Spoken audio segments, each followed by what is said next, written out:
Coming at you out of Pittsburgh, Pennsylvania, more specifically the great neighborhood of Oakland, it's The Breakdown, where we break things down and figure it out. What's up, everyone? This is Navigating the Ivory Tower, a WPTS radio podcast. This podcast is about what it's like for Black students to attend a PWI. My name is Jack Tavanelli. And I'm Farah Hindawi. And I'm Kaylin Davis. And I'm Jay Davis. And we got two intros for you today because guess what? This is a collaboration with Jade. Mm-hmm. Really exciting. I'm really happy that you reached out. Look at this camera, for me too. Yes. to do this because usually we're the one begging people to do our show. Yeah. So nice change of pace. And I was about to confront you on that, actually.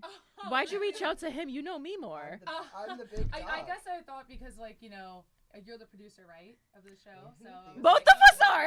Oh, my bad. I didn't realize this. I was like, Beef. okay. No, just Yeah, kidding. no, beef, really.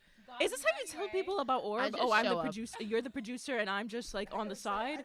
I didn't even know you knew about Orb. I Yeah. saw on social media, 'cause I think I saw you post something, and Yeah. I was like, oh, that's so Okay. cool that y'all are doing a podcast. Can I Yeah. be like, my title now changed to like the producer that gets Coordinating producer? yes. I was Oh, literally yeah, gonna that's- put you yeah. in That's literally as me, a guys. Yeah. Yes, that's me. So you're the coordinating producer. Like getting guests and Look, stuff? All Yeah. you guys are coordinating producers except me. I don't know anyone. Yeah. Thank you guys for getting this on the road, but yeah, this is really, really exciting, and we're not in our studio. Mm-hmm. No. We had some issues.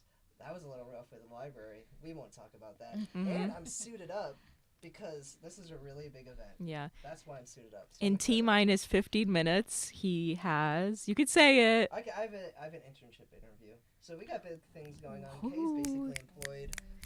No, I'm not. I have no job. I work at the rec center. No, You say, there's still a flow of income here. I'm saying Yeah. with like Good Morning America. Maybe. We can maybe. Inshallah. maybe. Inshallah.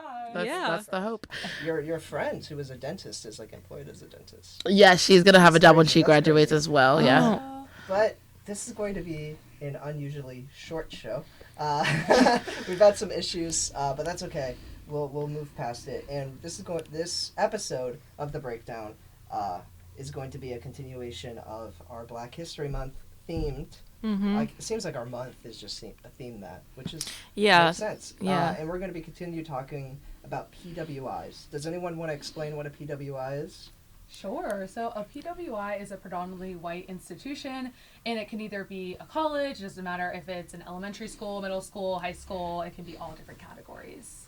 Yes. It's And usually an I think- academic institution? Yes. Yes, yeah. Academic. And I think it has to be 50% or more white students to be considered a PWI. Mhm. So Yes. that's good. That makes sense. And I can you introduce yourself like fully? Give any titles you want to give to the audience. Sure. Okay, so I'm Jade Davis. My major is political science. I'm doing a minor in Africana Studies, and I'm getting the broadcasting certificate. I'm also a part of a historically black sorority, Sigma Gamma Rho Sorority Incorporated. I'm also the Multiracial Student Association events chair of that club as well. Jesus, that's a lot. So yeah, I'm sorry that I forgot to ask you to do that. That's okay. It's okay, Yeah. guys. We're traversing through this. But yeah, so PWIs and your guys' experiences at a PWI, because as everyone knows, Pitt is a PWI. Mm-hmm. Right. And we shockingly, 68% white students. That's a really big number. I thought it was going to be like 55. I had no idea. Since Pittsburgh is considered a black city, like a historically black city, right? Anyways? I would say it's definitely like the black population is more on the smaller side compared to other Yeah, of bigger course, cities, and yeah. like especially now, like the black population has definitely like decreased. It Fast. keeps getting Keeps smaller. getting lower and lower, and With it's just, there's a lot gentrification. of, gentrification going Yeah. on. Even with like the Hill District, that used to be a predominantly black community, and that also has just been very spread thin, and it's just unfortunate to see. Yeah. Yeah. Ever since they built the Civic Center. If did you hear Yeah. about that one? Yeah, in the 70s or was it the 70s or the 80s? I think it was the 80s. I'm Yeah. pretty sure, Yeah. Mm-hmm. Okay. Well, interesting. And this is from collegefactual.com, and this is about Pitt, Mm-hmm. the university we're all sitting at right now on campus. It has below average overall diversity, below average racial ethnic diversity, and below average male-female diversity. And I Oh. feel like there's way more female students than male students at Pitt. Yep. I think if you just were to walk around campus for 5 minutes, you would understand that. And statistically, that matches. So, not diverse in any way. Mm-hmm. That's just an interesting aspect of Pitt, and on PWIs, they educate 70%, like the institutions, they educate 70% of all undergraduate degrees and half of all POC students' degrees. Mm-hmm. So it's important to talk about PWIs because they're such a big aspect of academia. Okay. Where do you guys want to take this conversation? I've been talking a lot. Where do you guys want to go with this? I kind of want to start with the idea, since both of you ladies are going to go into broadcasting pretty soon. What's that experience like, being in a PWI? Does that translate well into the workforce, or are you seeing the same sort of challenges when applying to entertainment jobs, if you would consider broadcasting like entertainment? Yeah. Yeah, I mean, I would think so. I think, growing up watching, like, I want to go into just, like, news in general, not really specific. I mean, just, like, your average ABC, whatever. Let me turn my phone off. But, yeah, I feel like when I was growing up and, like, watching the news, you don't see as many, like, Black reporters and things like that, or like anchors and stuff. I did not see that a lot. And the ones I did see, they got heavily scrutinized about a lot of things. Like if it was like a mess up or anything, like it was so like widely spread of like, well, look what she did, or look what she said, like why she looked like that. It was a lot of like scrutinization like on them specifically rather than like their white counterparts, because they were like the minority, obviously. Now I'm definitely seeing a lot more, thank God, especially in sports. I've seen a lot of young Black ladies in sports, which is like crazy because that didn't happen before. So I'm definitely seeing an increase in that, which is great. I think what for me that makes me the most nervous, and I think we talked about this earlier at Pitch to the Point, I was saying like hair is like a big thing for Black people in general. Yeah, you like were talking about this. hair is very important to us. Our hair, like it has deep cultural like roots for us. So like I think like Black people get such like scrutinization when it comes to our hair, and like especially if you're like a reporter or something like that. Like let's say your hair doesn't look right to them, it's like that's another way of opening up like the scrutinization on Black people. So that's what I fear, because I'm like, I wear my hair natural like mostly every day. Like yes, I'll do some styles, like I'll get braids or whatever, and even braids is like considered to be like not professional. It's not professional, exactly. Unquote, and I think even Michelle Obama, when she got out of the office, like they were interviewing her, she talked about this a lot, because she was like, Michelle Obama was not allowed to have braids, but now she's rocking her braids now that she's not in the office anymore. But she had a lot of like straight or like body wave type of hair, like weave, and I'm like, I don't want to do that all the time. And the fact that I might feel the pressure to do that makes me really sad. So I don't know. That's kind of what I think about when it goes into like making a career in broadcasting. But what about you, Jade? Yeah, I agree. And I think one thing that I always go back to and think about is, I don't know if you ever saw this before, but when Oprah was first starting her career, she ended up mispronouncing, I think it was Canada. She said like Canada or something.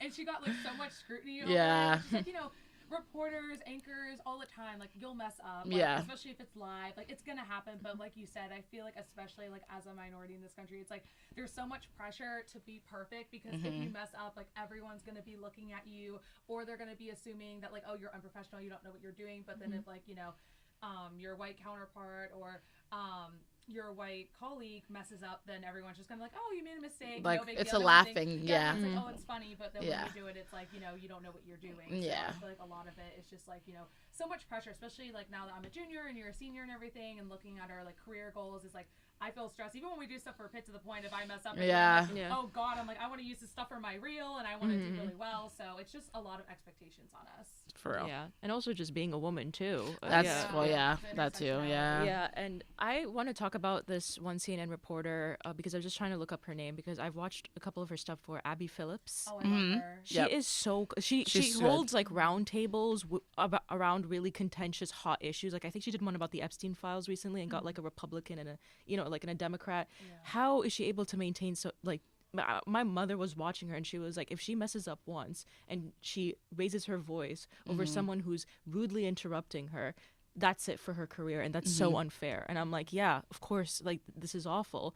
And speaking of the hair, I didn't even notice that she gets her hair straightened for every single time she's on air. Yeah, so a lot of like Black women in the business, they feel like that pressure because they it's like, oh, people will be like, oh, I don't think people would care. Like, no, they do. Like they absolutely do care. And it's like, I guess it just comes across as like you said, unprofessional, or like you're kind of just like, you didn't try to look nice for on air, which is like, our hair can be like nice and beautiful in its natural state. Like, you know what I'm saying? Curly. I feel like curly hair is really associated with like, it's like wild and crazy. It's like, yeah. No, it's like you can maintain curly hair. And I feel like a lot of Black women and people like have just learned over time, like, what works for your hair and how to make it nice and everything. So it's so frustrating that even like if you wear your hair curly, people are like still going to make a comment about it. Yeah, for sure. And definitely what you're saying about like in terms of, Abby Phillips keeping her like composure. Yeah. That's a huge thing. Like it's like, because you see it all the time with these, especially with all the political state of the country, with arguing back and forth in this party and that party, whatever. It's like a lot of men in general are able, they get loud, they raise their voice, they cut people off all the time, and it's like it just doesn't hit the same as saying, like, you know what I'm saying? Like, a lot of people will be like, oh yeah, well, he's just really passionate, or like he really cares. But no, let me do that. Oh, she's angry. Oh, she's wild. You know what I'm saying? Like, it just has such a negative connotation. So that's why I won't ever get into politics when it comes to broadcasting. Yeah. I won't be doing that.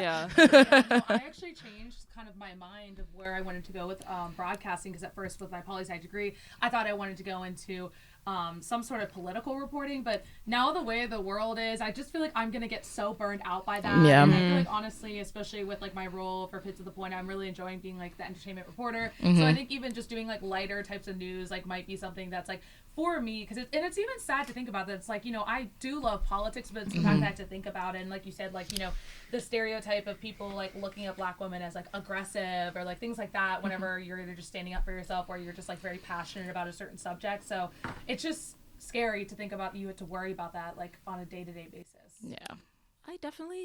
I agree. When like you're a woman of color, the stakes are a lot higher. But I think with political reporting, we need more women of color reporters. Like, I totally get your concern. I could never understand that, and it's so legit. But I feel like a lot of times when I look at political analyses about other countries or about ethnic, clashes and stuff like that, it doesn't have the nuance as opposed to somebody who is from that country or who has had that experience, or who's a woman who's had that experience with sexism or racism, etc. I think there's been a lack of just that being in the media. But I do want to say that I don't know I think you were mentioning when like men are allowed to yell, men are allowed to scream if they're reporters. I'm forgetting his name, Walter Cronkite. One of his most iconic moments, he's like a very, very old CBS reporter, was him tearing up when he was reporting on the assassination of JFK. And that was considered one of the most iconic broadcasting moments of all time. And, he's a legend, but that was one of his things that made him a legend. He was emotional on camera. If that were to happen to a woman, I'm not going to say maybe they would have a different effect, but maybe back in the 60s, absolutely not. Yeah. It's like you're getting emotional on air. Like, this is like, it would have been, it would have been too much. Yeah. But unfortunately, that is just the way the cookie crumbles, and we're trying to change it. Obviously, like you guys can be trailblazers. Like, you know what I'm saying? Like especially the youth now, like, or the young adults now, like, we have a different mindset than people did. They were more complicit with stuff 50, 60 years ago. But like, man, we can't do the impossible sometimes. It's hard about here. I will say, like, especially just like being like a Black woman and like broadcasting and being young, it is hard, especially going to the PWI, because even though like I've made so many friends and connections like through broadcasting, I still feel like there are a lot of people that don't get it or don't understand, or they'll still make just like little comments or like little digs, especially if you're like competing for certain opportunities. Sometimes they'll make comments that are like, oh, you might be getting this because of like DEI. Or oh my God. And they might not actually be like, saying those exact words, but kind of insinuating. Yeah. If that makes sense. So I feel like I've kind of experienced that a lot, or at times where I've had to like stick up for myself. I feel like, everyone else in the room that doesn't have that same experience as me has kind of been silent and just was like, well, it doesn't affect me, why should I care, kind of thing. And it's just sad to see. So it's definitely something where you have to be your biggest advocate in this industry. For sure. 100%. So we can move on to the questions. Are you guys okay with me asking my questions? Sure. Yeah. We can get into that. So I have 4. Let's see if we can get into those. But this is a very general question. You guys have kind of touched on it. What is your experience being a POC/Black, whatever, student at a PWI like Pitt? Yikes. So I would say for me, it's definitely been a journey. It's been an up and down battle. I feel like it's been really hard to kind of find my place. And I think it's also the complicated layer of I'm also multiracial. My mom is white and my dad is black.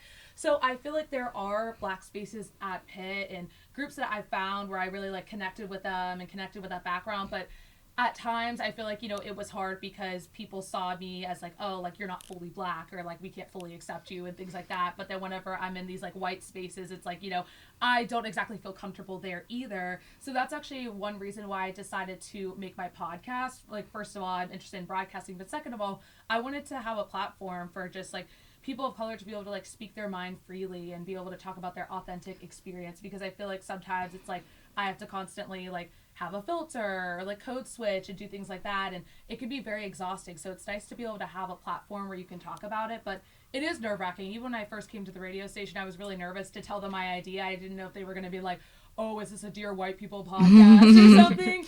So I was really grateful that the podcast director at the time was very accepting of my idea and he understood where I was coming from. So I think it's all about like taking opportunities for yourself, and even if some people don't like it, like it's okay. Like you're going to find your group of people that accept you and respect you for what you're doing. Yeah. And I think for me, I think that I was put into schools like middle school, high school, like whatever, like elementary school, predominantly white institutions my entire life. Like very much my family is from like a more urban area, but like I was moved out of the urban area to suburbs at a very young age, as young as I could, kindergarten basically. I did, like, so I am very used to being in spaces where or like in classrooms when I'm the only black person. I'm used to that. It's not, I can't say it's super uncomfortable for me, because at this point it's literally like all I know. I don't think I think like because sometimes like teachers will be like, oh, like take a look around, like do you notice that you're the only black person? I'm like, when I actually do take a look, I'm like, dang, I am the only black person. That's kind of crazy. Yeah. But then I'm like, I don't think about other people. I just be thinking about myself. So yeah. So like, but then like, when I do get in those spaces, like you're talking about, like black spaces where it's like, because like, even though it's not big here, there is a black community here that like a lot of people know each other. Like it'll be like sometimes there's problems, but then sometimes it's like really great and everybody's like comfortable with each other, and that's what I look forward to. I think about like, oh, I can't wait to like go to this event and I see these people because like it's gonna be so much fun. So it's not like I'm super uncomfortable in white spaces because I feel like I could talk to a tree, but at the same time I'm like, I know I'm happier when I'm with like my people, you know what I'm saying, or like the people, you know what I'm. It's just like it's in terms of culture, yeah. Yes, it's just like just like a shrug my shoulder moment when I'm in class, and then I'm like, yes, I'm gonna go see my friends later. Yeah. Each other a lot in class. It's like things because things will be said, and I'm like, and then we'll be like, racial undertone or like whatever was said, and we're kind of just looking at like, oh. Yes. Oh my God. Black people in the class, like, it's so nobody bad. Gets it. Yeah. I literally, it's happened so many times where I'm like, Jade, like, oh God, help! Literally, and I'll just put my head down and just be like, all right, like this is our life. Like, did it take a while for you guys to get adjusted? Since you grew up in these spaces, and when you first moved to Pitt, you're just like, I don't feel totally myself when I'm in either group. Do you guys feel? I mean, now you're saying that you don't really mind, but do you mind now? Is it taking a while to accept, or? I would say I definitely have days where I feel so frustrated and I'm like, oh my gosh, like I cannot be in this white space anymore, and like I just can't deal with it because like there will be just little comments made or like, even things that people don't realize are ignorant, and like people will just say it and stuff or just repeat things that they hear, and like I feel like I've done a good job at this point to not die on every hill and to be like, okay, like I'm not going to take it personally, but it is hard sometimes because I feel like people don't realize like how the words they say or the things they do affect other people. Correct. So I think what I try to do is have that balance between like people who understand my experience, whether they're multiracial or if they're black and things like that. And as long as I have those people with me to like confide in and talk to, it helps me at the end of the day when I'm in those spaces. Yes. Yep. Unfortunately, we are coming to the end of the episode, which is very sad. I have a very quick question. What advice do you have for POC students who feel isolated at a PWI like Pitt?